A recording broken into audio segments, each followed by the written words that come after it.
On today's episode of Speak Shame with Dr. Connie Kerali. When infertility happened, it was, I'm not a good wife. I'm not a good woman. It was just this whirlwind of grief and shame. The first one was that my body failed me. I felt so disconnected from my body. It was like, how could this happen? For me, what I learned about shame is we have to figure out the stories that created the narrative to make us feel shameful. Hello, remarkable woman. I'm your host, Dr. Connie Kerali, medical doctor, life coach, and survivor of sexual violence. And you're listening to Speak Shame, a collection of inspiring conversations with remarkable women who have faced and overcome adversity. By sharing their stories, my hope is that you may find strength, connection, and hope in your own journey, and that shame itself loses its power. So sit back, relax, and don't forget to follow the show. Joining me on this week's episode is the remarkable Emily Silva Hockstra. Emily is a 5-time author and sought-after spiritual life coach. Her mission is to help others cultivate their inner peace through life's inevitable uncertainties. Emily's books offer daily meditations and mindful practices. Her book, Sunrise Gratitude, was named in 10 books that might just change your life right now. And her most recent release, Sunset Gratitude, which I have with me here today, helps readers find hope while going through difficult times.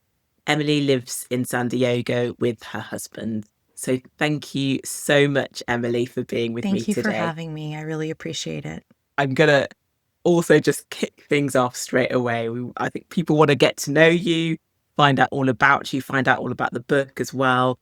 And I'm going to do that with a question that I love to ask all of my guests. And that question is, if your life story was turned into a book, describe for me what would happen in chapter 1. So in chapter 1, you would zoom in on a little girl with her nose buried in a book filled with anxiety, journal on the side where she's writing down all of her thoughts and just wondering what life is all about. And that's why she has the stack of books and the journal. And that's where we begin. Just a curious young lady that loves books. I imagine you surrounded by all of these books and you describe this curious child trying to figure it all out. I know it's interesting that you're a 5-time author now. I do wonder about that journey. Can you describe for me what led you to where you are today, a 5-time author, and the work that you're doing as well? Well, that young girl always knew she wanted to be an author. And I started writing stories, but life gets in the way. And I had a lot of things happen. And I went to college. While my first semester in college, I had a miscarriage. And that was the first time I really experienced grief. And I kind of just buried it with schoolwork. And from there, I decided, okay, well, I'm just going to climb the corporate ladder. And right out of college, I got a job in banking, did a really great job with that. The market crashed in 2008, and I decided that I didn't really want to have a heart attack at 28. So I quit my job and traveled, which ended up in Australia. And while I was in Australia, a winemaker told me I had a really great palate and I should try and get into the wine industry. Now, while all this is happening, I'm still writing. I'm still starting, WordPress blogs and telling people about my travels. But then I got into the wine industry and that job took me all over the world, which was another dream come true, which was traveling. And so I'm traveling all over the world and ignoring this inner calling to write because I'm kind of jet setting. And it looks really good on the outside. So I'm jet setting in the wine industry, doing really well. But there was this thing inside of me that was a deep pull from within telling me this is not it. This is not where you're supposed to be. And that was really hard for me to admit because everything looked so good. I was doing so well. And writing doesn't have a definite yes. It doesn't have success. You're just like writing into the ether. And yeah, I had some people that read my blog, but it was maybe 20. So I thought, I got to keep this career. I got to keep this security. But the longer I stayed, the more uncomfortable I got in this choice that I made to keep things going for the purpose of looking cool. So in 2014, I made the decision to quit my job. It was the scariest decision I made. And I wanted to pursue this writing. So I had saved some money. Like, I don't tell people you should just quit your job and be a writer. I had saved money, and I knew for myself that if I was going to be serious about writing, I needed to create that space for writing, because creativity doesn't thrive when you're super stressed out. Creativity doesn't thrive when you're trying to prove something. So I just kind of emptied the plate and started writing. And while I was writing, I was visiting lots of coffee shops here in San Diego. We have lots of great coffee shops. And I was sitting down writing, and a guy came up to me at a communal table, and he told me this really sad story about a recent breakup. I guess I gave him some advice, and he said, "You should be a life coach. You're really good at listening. You have some really great advice." I did not know that was a thing. We're talking 2014. So that we had like Tony Robbins. And I'm like, do people become life coaches? I don't want to speak in an arena. So I looked into it, and there was a spiritual life coaching course starting the next month in San Diego. I signed up for that, started Souls Adventures, my coaching company, and still continued to try and get this travel memoir that I had written published. I received so many rejections. People were like, "Oh, this is cute, but no, you don't have a platform." I didn't even know what a platform was back then. Grow a platform. So I started writing more and sharing more about my meditation journey, my gratitude journey, my coaching journey. And a publisher found me and asked me if I wanted to write a book on gratitude. And I thought it was a joke because literally 100 people were following me. And she found my blog, and I had been consistently writing about my spiritual journey, about gratitude changing my life, about changing my mindset from, I deal with a lot of anxiety. And so I wrote a lot about like mindfulness and anxiety and how you can help yourself with other tools. I think therapy and coaching are amazing, but sometimes you need to learn how to breathe. You need to realize like what's going on in your body. So I wrote Moonlight Gratitude, which was my first book. After many, many rejections on the book that I thought needed to get into the world, the book that was supposed to come into the world was born in March of 2017. What an amazing journey. And thank you for sharing that story. You started a story of having suffered a miscarriage, and then you talk about your travels and how you got into wine tasting. And I think many people will relate to that feeling of something not being right and not being in the right profession, the right career, and how eventually over time and saving money, you were able to leave your job and start writing. And I think also was wonderful in what you described, and I think people often forget this, is that we're sitting here now, you're a 5 times author, and people think, oh, okay, well, it came and out of nowhere, but all this hard work that went into it. And so talk me through the journey into the other books. You started off by talking about Moonlight Gratitude. Tell me where it went from So there. Moonlight Gratitude is to help you calm your mind to get to sleep, because I talked about anxiety so much. The second book is Find Your Glow, Feed Your Soul. And that was like my life coach in a book, because not everyone can afford life coaching, and I wanted to make it more accessible. So there's exercises in there to help you help yourself. And then Sunrise Gratitude came next, which was the morning version of daily reading. So my gratitude books are 365 daily reads. And this was to help people start their day with joy, encouragement.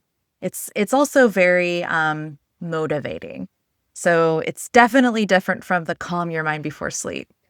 And then I had the companion journal for Moonlight Gratitude come out, where it's a monthly journal that centers around every full moon. So every full moon has a different theme, and it just gives the reader one time a month that they need to journal around a theme.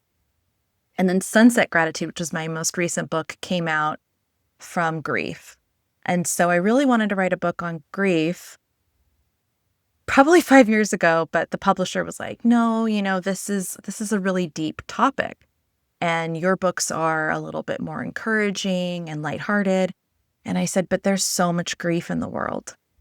But I had just entered my grief journey because I had tried to conceive for 18 months with my husband and didn't know what was going on. And in January of 2020, I received the diagnosis of primary ovarian insufficiency, which meant that my ovaries were shutting down early.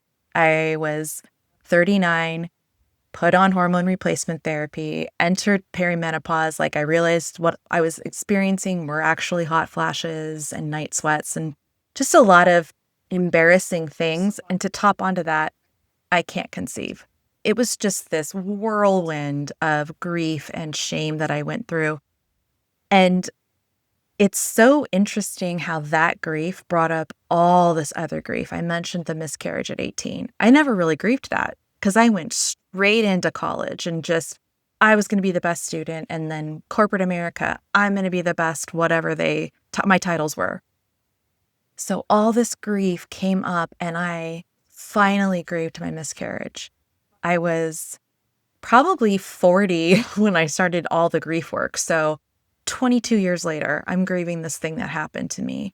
And then my grandfather's death that happened when I was 27, overwhelming. Childhood religious trauma comes up, just all this stuff because I gave myself that time to work through it, because infertility grief is so isolating. You're grieving something that never happened. You're grieving a wish. You're grieving something that you've tried for. And so I was hearing things like, well, you can adopt. Well, what about this? And all these like platitudes, because people don't know what to say to you. Because first comes love, then comes marriage, then comes baby in the baby carriage. And that's not happening for me. And so I really wanted to learn, I didn't want to get mad at the people that were saying these things to me because they literally didn't know what to say. So I'm like, what do we say to people when we're grieving? And that's where this book, Sunset Gratitude, came out, because it was like, we don't have the answers. Life is really, really difficult. And grief is so nuanced. And there's grief every day. Like, things we don't even realize can hurt us. So it's like big trauma, little trauma, micro traumas, big grief, little grief. I'm married. So there's a lot of grief in marriage because you can have a hurt feeling and carry it through your entire day. And then when your spouse comes home from work, you're like, you hurt my feelings 8 hours ago, and I've been holding this all day. So I just wanted to write a book where I know life is difficult, and this is not a encouraging, inspirational, get up and put on your big girl pants book. It is, it's really hard, and it might suck all day. It might suck for a year, but you know what? You're not alone. Thank you for that, and thank you as well for the book, because I'm sure it's already making a difference to so many people. And I wanted to go back to your own life experiences. You talked about primary ovarian insufficiency. You talked about the miscarriage at 18 and infertility and HRT. And we talked about grief and shame. I wonder if you can kind of describe how that felt for you day to day when those emotions started to come up. What were the sort of things that were kind of going through your mind? The first one was that my body failed me. I felt so disconnected from my body. It was like, how could this happen? And I think when you're going through a hard time, the first question is, why me? Like, why me? I was having my green smoothies every day. I work out. Like, I tried all the things. I stopped using, aluminum in my deodorant, just the micro things that you're told to do to enhance your fertility. Because I knew getting married at 37 that I was already advanced maternal age. So I knew I had to do all the things I needed to do to have the best possible ability to get pregnant. And so then when it doesn't happen, it was just failure. Like, how could my body do this to me? And then it was super anxious again, because that's the emotion or the feeling that always wants to come with me of, okay, now my husband's going to marry someone else because he can find someone younger. And mind you, my husband's 4 years younger than me. So that was a whole other thing. I'm old. I was 39 years old and I'm thinking I'm old. So yeah, it was just deep failure and shame. And I hated telling people because it made me think I'm expired. I just know so many people will relate to what you're saying and maybe haven't spoken about these feelings to anyone. And I wonder if you can describe what you found helpful along the way, whether that's support networks, speaking to people. What did you find helpful? The first thing I did was therapy because I knew that my thoughts were intrusive and I wasn't going to be able to life coach my way through grief.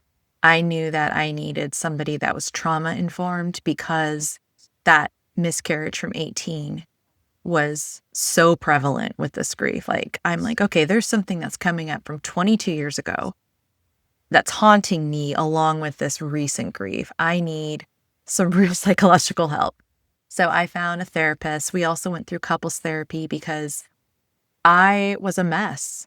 I was a slobbery, grieving mess day in and day out. And, now looking back, my husband was just trying to keep it together for us because he's like, quote unquote, the strong one.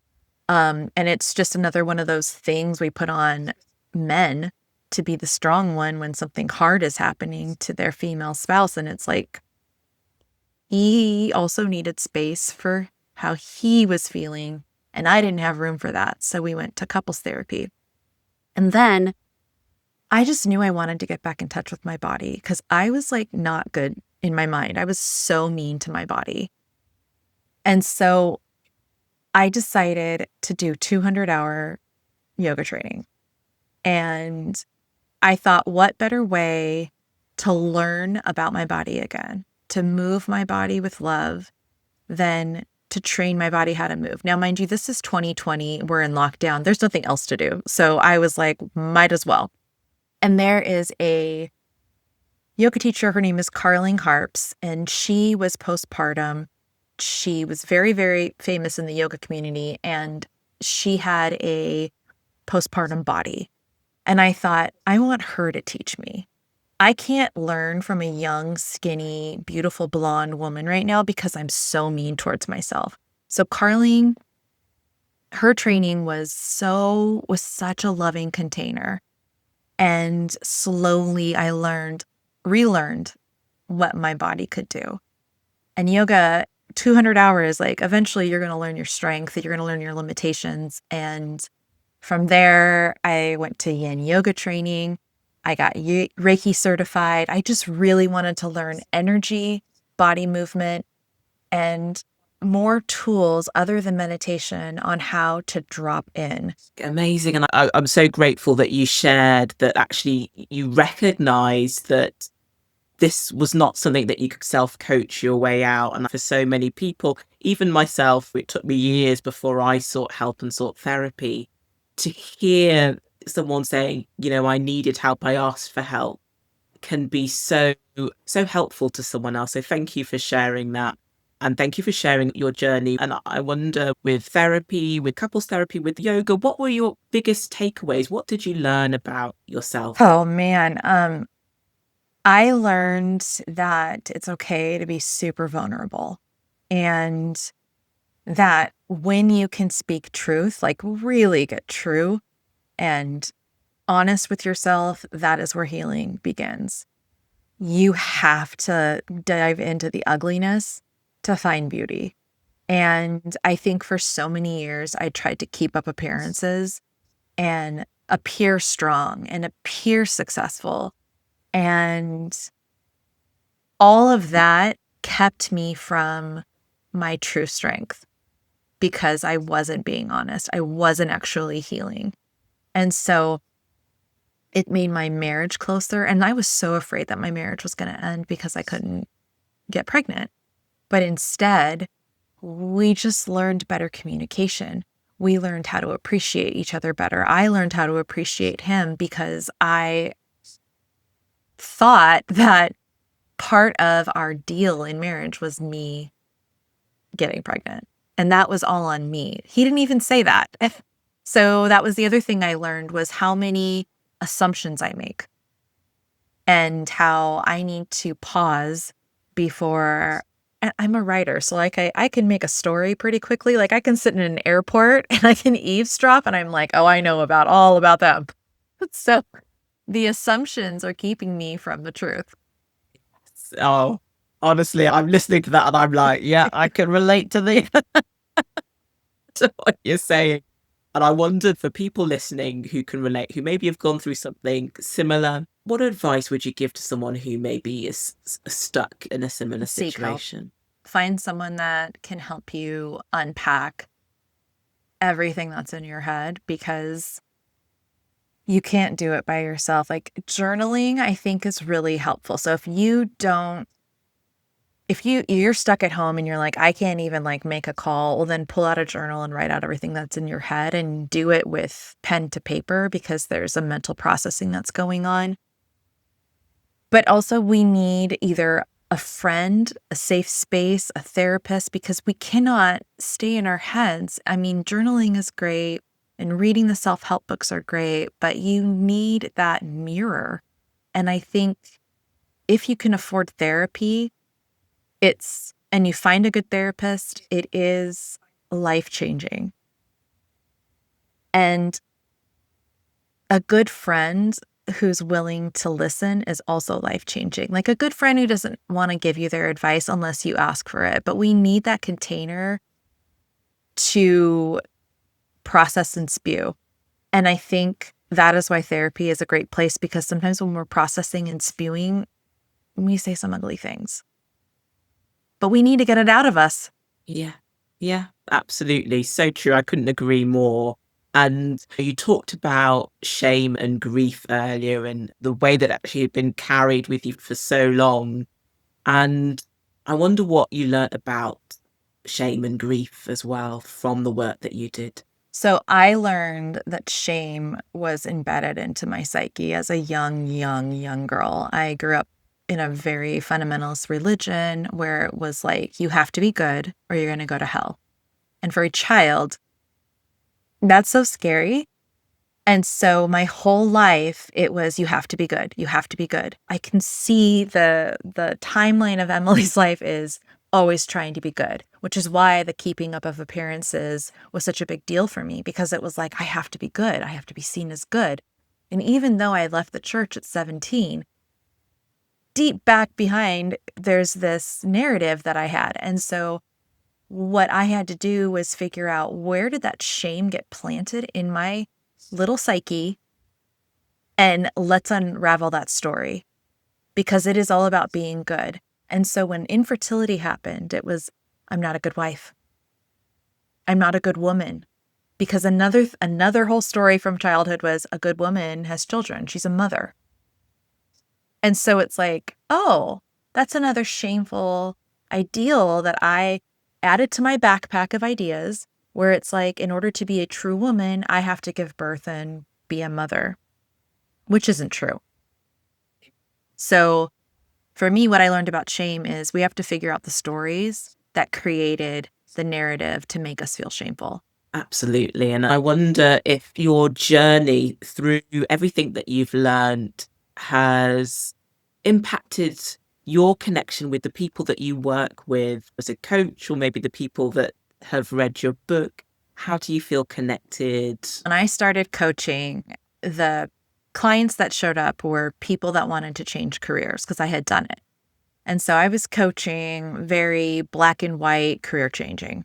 Like, here's a resume, here's how you do an interview. But the more I stepped into who I really am, the less it was resume reviews and job coaching. It became like deeper work. Like, how do I come home to myself? How do I nourish myself and find stillness so I can be there for others? Because a big thing that I talk about is, you already have the answer inside of you. But the reason why you don't know the answer is because you're not taking time to be still and be quiet. So it's like, more of a nurturing coaching stance as opposed to let's get you that new job. The more honest I am, the different I'm relating to people, because it's more like, oh, actually, maybe you need a new job and that's fine, but I'm not the coach for that. It's more like, who are you and how do you come home to yourself? And I always tell people, I am not a grief coach. You need a therapist for that. But when you're ready to grow after grief, come see me. I love that. I think that's so beautiful that your own growth has shaped how you work with other people as well. And coming home to yourself just sounds so lovely.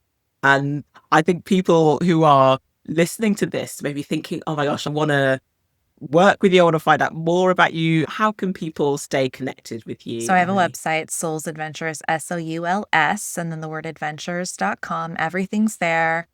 I have a newsletter on Substack. That's where I share all my new writing. And then for social media, I really only use Instagram. So at Souls Adventures on Instagram. And I will put all of that into the show notes. So do not worry, people. You will find Emily. And just to check as well, as we approach the end, what do you hope listeners will take away from your story? That if you are in a period of darkness and grief, that you are not alone and that there is help available out there, and to seek it. Like, we have to help ourselves. So if you're the only one that knows where you really are, because of appearances, right? People don't know. And so if you know that you are in that space, find help to come home to yourself. Like, therapy is such a helpful tool. There aren't enough books out there to help you the way that sitting across from a good therapist during a period of grief and hard times. So true. And I wonder if there's anything that you really want to say before we come to the end. Is there anything that I've maybe not asked you about that you want to mention? I just want to say thank you for having a podcast on shame. I think it is such a prevalent emotion that many of us deal with. And it's so helpful to hear how there's so many people, successful people, who deal with shame, and that we are all human and it is a very normal emotion, and that there are solutions. So thank you, Dr. Connie, for everything you do. Thank you so much. I really appreciate that. I honestly really do. And my final question to you, and how I always end this podcast, if you had to name one remarkable woman who has inspired you, who would it be and why? So I don't know her, but it's my great grandmother on my dad's side, Natalia. She was a single mother in El Salvador, raised my grandfather, and nurtured his spirit to be a writer.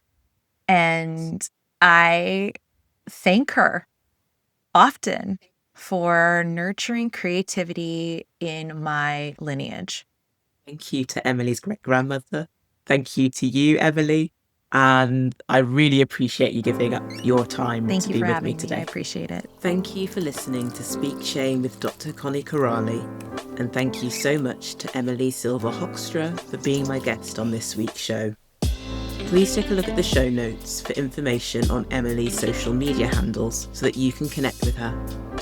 If you'd like to join the community, head over to @Dr. Connie Kerali on Instagram. If you're a remarkable woman who's been silenced by shame and you're ready to believe in your worth, sign up for my newsletter, Born Worthy, for your weekly dose of empowerment straight to your inbox. You'll find the sign-up link in the show notes. And finally, don't forget to subscribe to the podcast to get a new episode every other Thursday. Until next time, take care.